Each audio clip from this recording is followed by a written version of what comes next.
और राज्यसभा सांसद हर्ष महाजन ने एक बड़ा बयान दिया। कहा कि कांग्रेस सरकार के अपने ही मंत्री मुख्यमंत्री सुखविंदर सिंह सुक्खू से परेशान है। महाजन के अनुसार पहले भी विधायकों ने राज्यसभा चुनाव में क्रॉस वोटिंग की थी और मौका मिला तो कई विधायक फिर से क्रॉस वोटिंग करने को तैयार है। हर्ष महाजन ने कहा कि उन्होंने मुख्यमंत्री को ऐसा झटका दिया कि वे उन्हें हमेशा ही याद करते रहते हैं। सुखविंदर सिंह सुक्खू मुख्यमंत्री रहें या ना रहें, लेकिन उन्हें ये झटका हमेशा याद रहेगा। बात तो है, मेरे दोस्त हैं, है ना। दूसरी बात ये है कि उनको जो झटका लगा हुआ है ना, वो सारी उम्र नहीं भूलेंगे। वो तो जब तक जिंदा है, वो चाहे मुख्यमंत्री रहे ना रहे, वो झटका लगा हुआ है। तो उनकी दिल का दर्द तो मैं समझता हूँ ना। तो ये दिल का दर्द है उनका। मेरे पे रोप लगाने में से क्या फ़ायदा है कि जो उनके उस टाइम भी जो क्रॉस वोटिंग हुई है वो इसलिए हुई है कि वो जो एमएलएस थे उनसे संतुष्ट नहीं थे, उनकी वर्की से संतुष्ट नहीं थे। तो बोलने को बोलते रहे, जो भी कुछ उनको कोई दिल की तसल्ली मिलती हो तो उसका तो कोई वो नहीं है। बाकी उनको जो चोट लगी हुई है उस टाइम की वो भूल नहीं सकते। और आज अगर करना हो हमने तो चोट ऐसी गहरी लगेगी कि फिर तो बिल्कुल ही मूर्छित होने वाली बात है। क्योंकि इसलिए है कि मंत्री लोग, एमएलए लोग सारे हमारे दोस्त हैं, मिलते भी हैं, शादी में मिले थे अभी हम। वो कह रहे हैं हमारा फ्यूचर ही ख़त्म है, और अब कह रहे हैं कैसे हो सकता है, क्या नहीं हो सकता। अब कुछ नहीं हो सकता, अब नहीं बचेंगे, कोई नहीं बचेगा। इसलिए कि सरकार की हालत बहुत खस्ता है, करप्शन। और हिमाचल सरकार द्वारा एसीएस ओंकार शर्मा पर की गई कार्रवाई को बीजेपी विधायक सुधीर शर्मा ने दुर्भाग्यपूर्ण करार दिया और कहा कि ओंकार शर्मा वरिष्ठ अधिकारी हैं और उन्हें जो जांच सौंपी गई थी उन्होंने जांच करके अपनी रिपोर्ट सौंप दी है। अब तो सीबीआई जांच करेगी, लेकिन मेरा ये मानना है कि जिस तरह से ये कार्रवाई हुई है उसमें जो जिन पर कार्रवाई होनी चाहिए थी उन पर तो ठीक है, जिन पर नहीं होनी चाहिए थी, जो एसीएस ओंकार शर्मा जैसे लोग हैं, एक तो आपने उनको जांच क्यों सौंपी और उन्होंने जांच खुद तो बनाई नहीं, जो रिपोर्ट आई थी वही आगे रखी है, तो उनके ऊपर भी कार्रवाई कर देना सीनियर मोस्ट अधिकारी।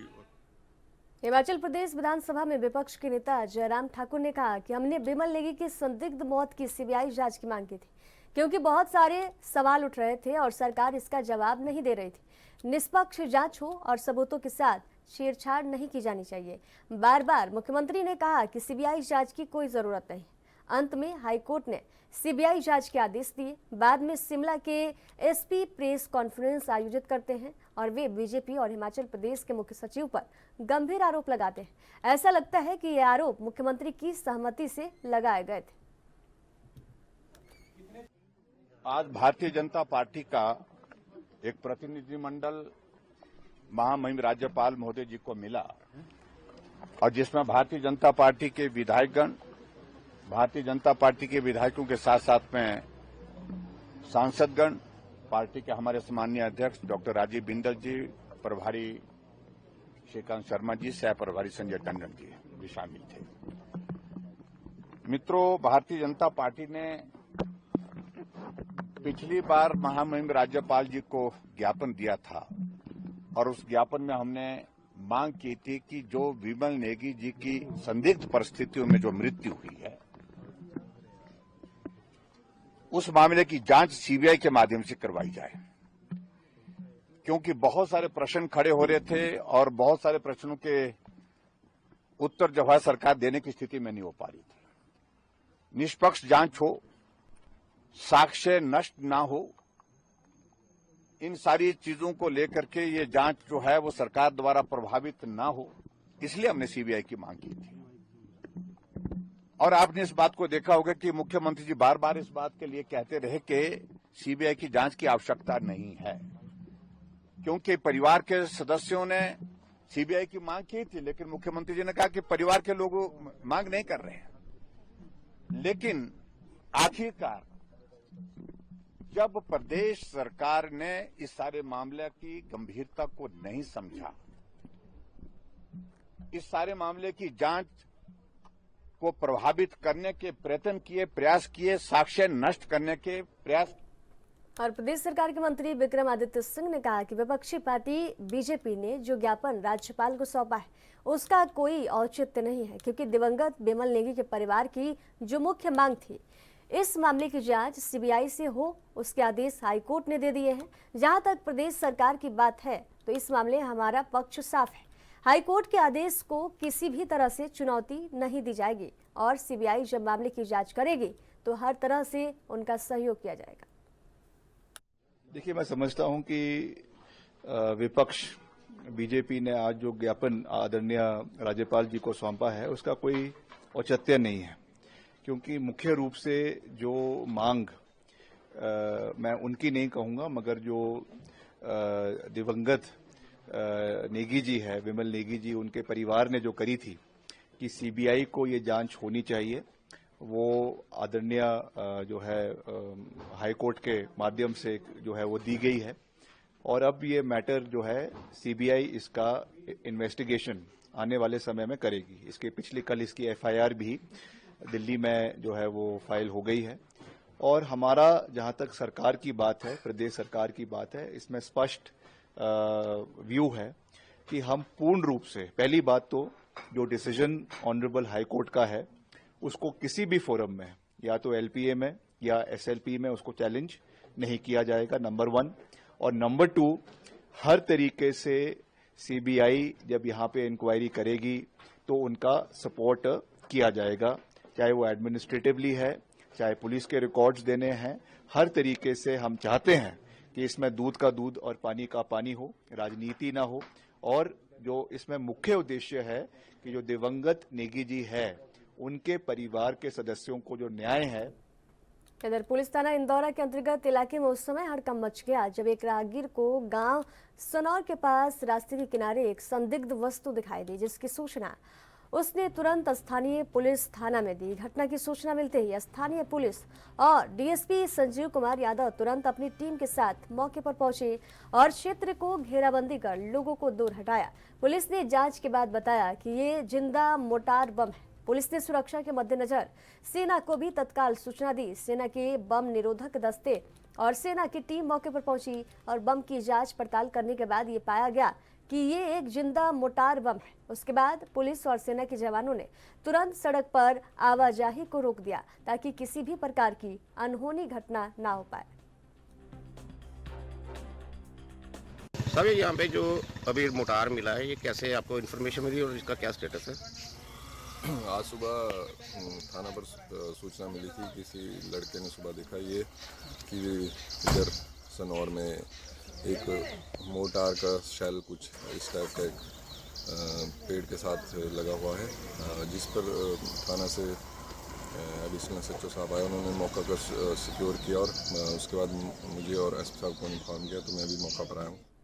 और शिमला में बिमल नेगी मौत मामले में बीजेपी ने राज्यपाल शिव प्रताप शुक्ल को ज्ञापन सौंपा है। इसके बाद से प्रदेश में सियासत तेज हो गई है। प्रदेश सरकार के कैबिनेट मंत्री राजेश धर्मानी ने बीजेपी पर निशाना साधा, कहा कि बीजेपी इस मामले का राजनीतिकरण कर रही है। बीजेपी के नेता सत्ता से बाहर रहने की छटपटाहट बर्दाश्त नहीं कर पा रहे, इसलिए अलग अलग हथकंडे अपनाकर सरकार को स्थिर करने की कोशिश कर रहे हैं।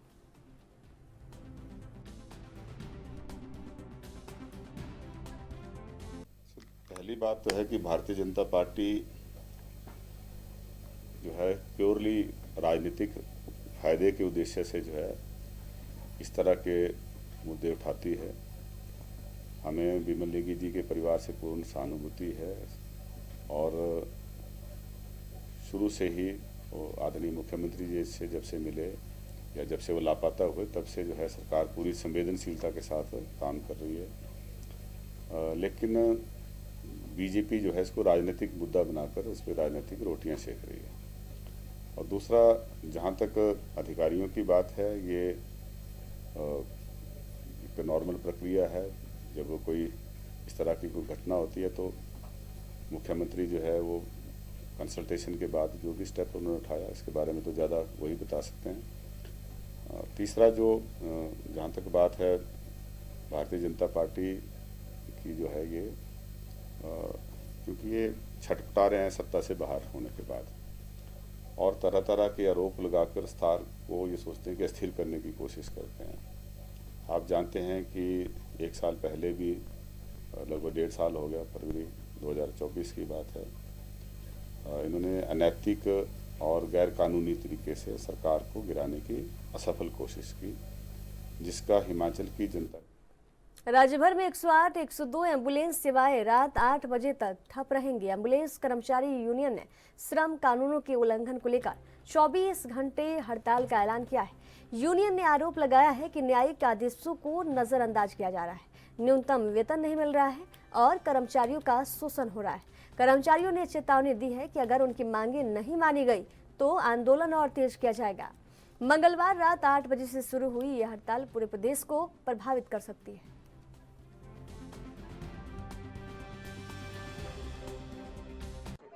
मैं Arvinder Kumar, vice president CI2 Himachal Pradesh. साढ़े आज पूरे हिमाचल प्रदेश के अंदर हड़ताल पर है।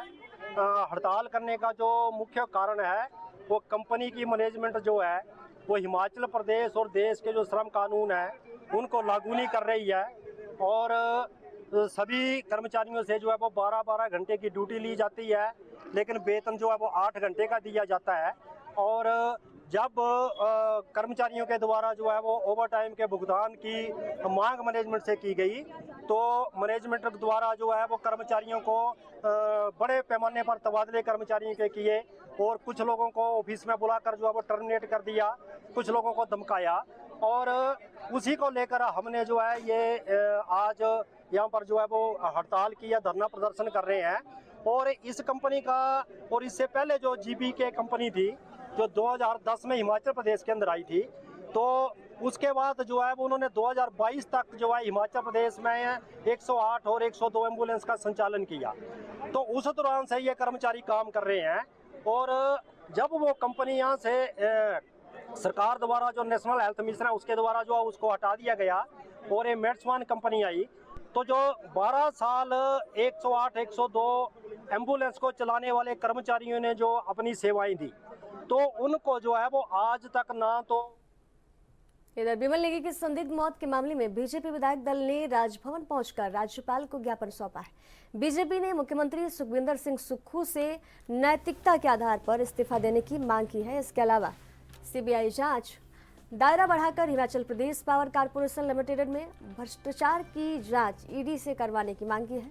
नेता प्रतिपक्ष जयराम ठाकुर ने आरोप लगाया कि कांग्रेस सरकार पर भ्रष्टाचार, अनुशासनहीनता और प्रशासनिक विफलता के गंभीर आरोप लगे हैं, जिससे कांग्रेस को सत्ता में बने रहने का नैतिक अधिकार नहीं है।